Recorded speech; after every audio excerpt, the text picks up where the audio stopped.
En ce jour où nous commémorons le sacrifice de Louis XVI, je tiens tout d'abord à vous remercier de votre fidélité. Votre dévouement trouve bien évidemment sa source dans le souvenir du roi martyr qui a toujours été pieusement honoré au cours des 230 années qui se sont écoulées depuis ce jour funeste du 21 janvier 1793. Pour autant, l'attachement que vous manifestez avec une si remarquable constance n'a rien de nostalgique. Il trouve sa source et sa justification dans l'espérance que nous plaçons tous en l'avenir de notre pays. À l'exemple de ce roi qui sut accomplir sa mission jusqu'au suprême sacrifice, je vous invite à persévérer dans la défense de la vérité et à faire passer avant tout le respect des principes qui nous dépassent. Principes non négociables, comme le signifiait avec tant de constance le pape Benoît XVI, d'illustre mémoire, décédé le premier jour de l'année qui vient de se terminer. L'histoire et l'actualité se rejoignent pour nous rappeler à la fidélité, à l'essentiel. C'est elle qui doit nous guider et qui nous donne l'espérance, si nécessaire, en ces temps troublés.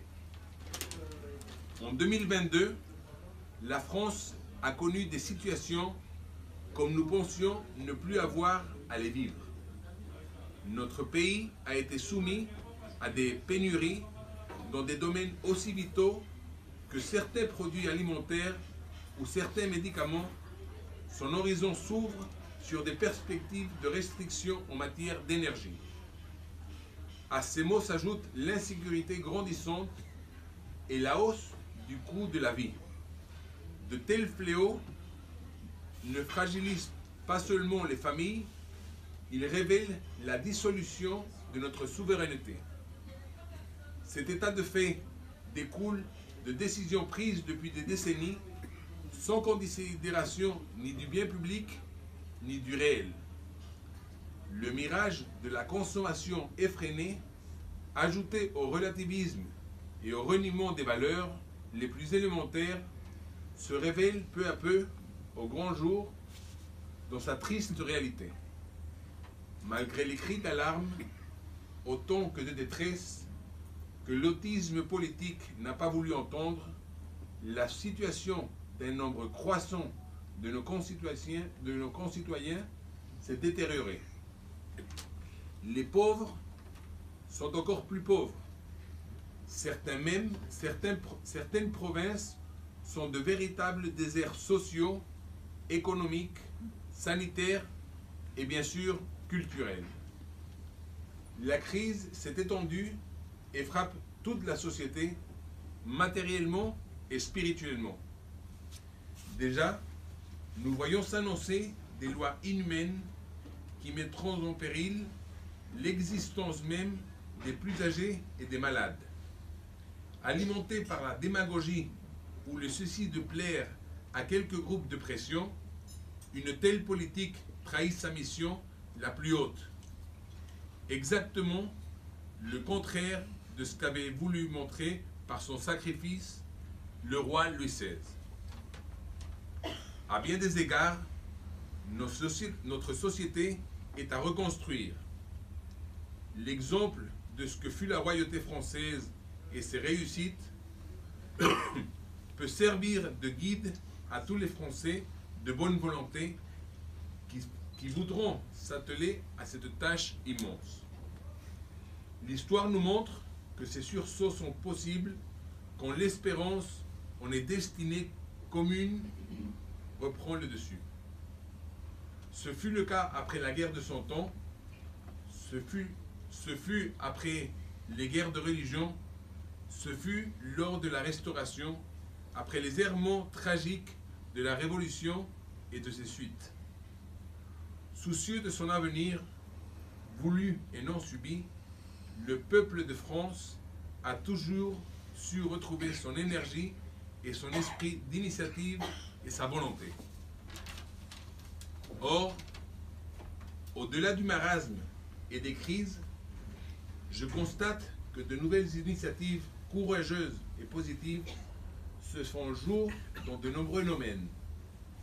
De tels sursauts suffisent à nous redonner espoir. Il est de mon devoir de les soutenir et de les encourager partout où cela est possible. Ce renouveau se manifeste en particulier dans le domaine de l'éducation, si gravement touché par les réformes absurdes inspirées d'idéologies destructives. À l'heure actuelle, des écoles cherchent à retrouver le véritable sens des études, à transmettre les valeurs essentielles de la culture si nécessaires à l'épanouissement des jeunes. Le mouvement qui avait commencé par les petites classes atteint désormais l'enseignement supérieur. Un mouvement similaire s'observe parmi ceux que l'on nomme les nouveaux agriculteurs. Ces hommes et ces femmes ont le courage de placer leur si belle mission, nourrir leurs concitoyens, avant les objectifs que la technocratie cherche à leur imposer. Je tiens tout particulièrement aussi à souligner la contribution au bien commun des entreprises locales qui luttent pour développer partout en France l'activité économique et l'emploi. C'est en général par leur souci d'authenticité, leur fidélité aux traditions des provinces où elles sont implantées que se distinguent ces entreprises plaçant l'éthique avant le seul profit financier. On ne saurait trop encourager les entrepreneurs qui acceptent les risques inhérents à une telle aventure. Leur énergie et leur enthousiasme contribuent à faire vivre notre pays. Il n'est pas moins réconfortant d'observer qu'en matière de santé, de nouveaux établissements, tant de soins que de recherche, accomplissent un travail admirable. Là encore, les initiatives personnelles et le dévouement viennent remédier à l'incurie des pouvoirs publics et assurent un service essentiel, y compris dans des zones souvent délaissées par l'État. L'extraordinaire abnégation des soignants, la haute idée qui les guide dans l'accomplissement de leurs tâches, contribuent à rendre notre société plus humaine. Les Français savent renouer avec les vertus de leur histoire, pour eux-mêmes et le monde. La France ne doit pas seulement retrouver sa puissance, elle doit plus encore retrouver son âme. En cela, elle se montrera fidèle au programme millénaire de la monarchie, tout en étant un exemple pour les autres nations. Chacun d'entre nous, quelle que soit la place que la Providence lui a assignée, doit contribuer pour sa part à ce sursaut.